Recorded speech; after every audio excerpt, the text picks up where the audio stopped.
नमस्कार।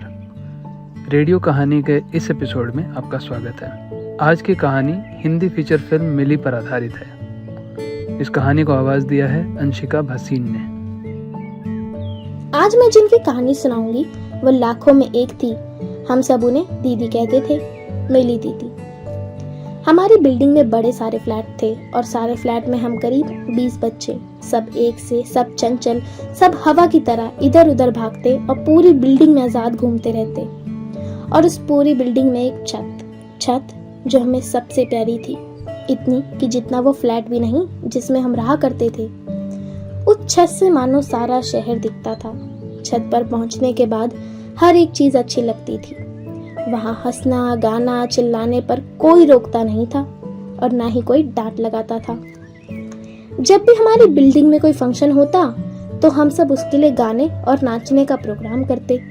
उसके लिए जो भी तैयारी होती वह हम सब छत पे ही करते थे और वहां हमें लेकर जाती थी मिली दीदी। कभी कभी दीदी हमारे साथ नहीं खेलती। जब हम उनके पिताजी से पूछते तो वो कहते थे उनकी तबीयत खराब है। कई बार दीदी की तबीयत अचानक से बिगड़ जाती थी। मम्मी कहती थी उन्हें कैंसर था। कैंसर एक बीमारी होती है। मैंने बार बार माँ से पूछा कि ये क्या होता है, पर माँ ने कभी ठीक से बताया ही नहीं। खैर, ऐसा कभी कभी ही होता था जब दीदी हमारे साथ नहीं जाती थी, वरना तो रोज हम छत पे जाते और खूब धुम्मा चौकड़ी मचाते थे। एक बार हम फंक्शन की तैयारी करने छत पर जा रहे थे तो ऊपर के फ्लैट वाले अंकल ने हमें रोक दिया। हमने कहा हम तो यहाँ खेलने आते हैं। तो बूढ़े से अंकल ने कहा कि पहले खेलते थे, अब ये हमने ऊपर वाला फ्लैट खरीद लिया है और अब यहाँ किसी को आने जाने की कोई इजाजत नहीं है। हम सबको उनकी बात समझ में नहीं आई तो हमने मिली दीदी को बुलाया। दीदी को भी यही जवाब मिला।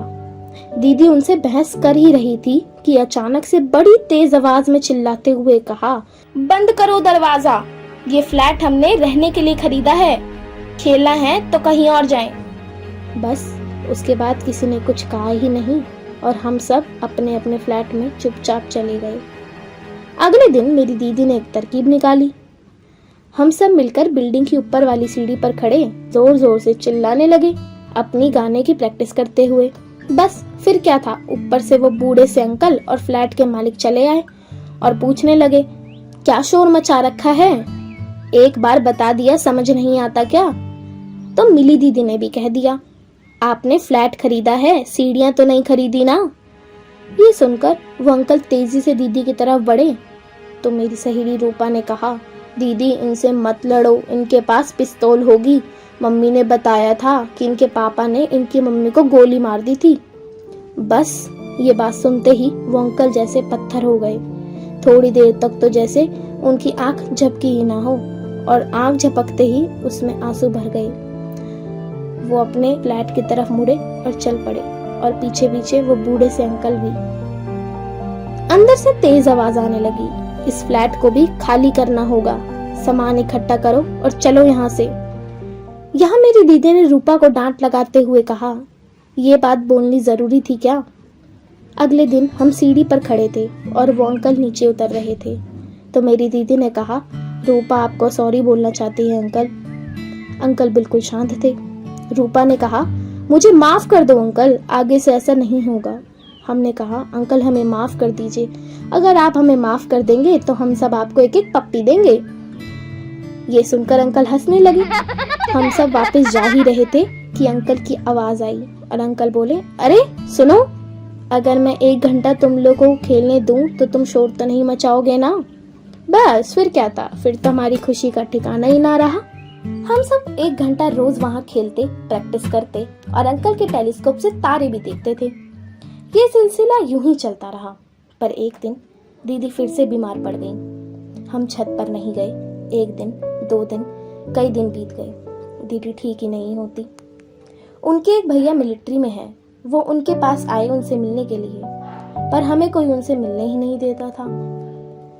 हमने माँ से कहा तो माँ ने कहा जब वो ठीक हो जाएंगी तो वो खुद ही मिल लेंगी। तो मैंने पूछा कि वो ठीक कब होंगी, तो माँ ने बहुत देर सोचने के बाद कहा, ये तो डॉक्टर ही बता सकते हैं। फिर एक दिन मैं और मेरे कुछ दोस्त मिलकर मिली दीदी के फ्लैट के बाहर खड़े रहे। जैसे ही डॉक्टर अंकल आए, हमने पूछा, कि अंकल हम दीदी से कब मिल सकते हैं। तो डॉक्टर अंकल ने कहा कि अगर तुम लोग चाहते हो दीदी ठीक हो जाए तो उनसे मत मिलो, क्योंकि अगर तुम उनसे मिलोगे तो दीदी बीमार पड़ जाएंगी। तो हम लौट आए और इंतजार करने लगे कि दीदी कब ठीक होंगी और कब हम उनसे मिल पाएंगे।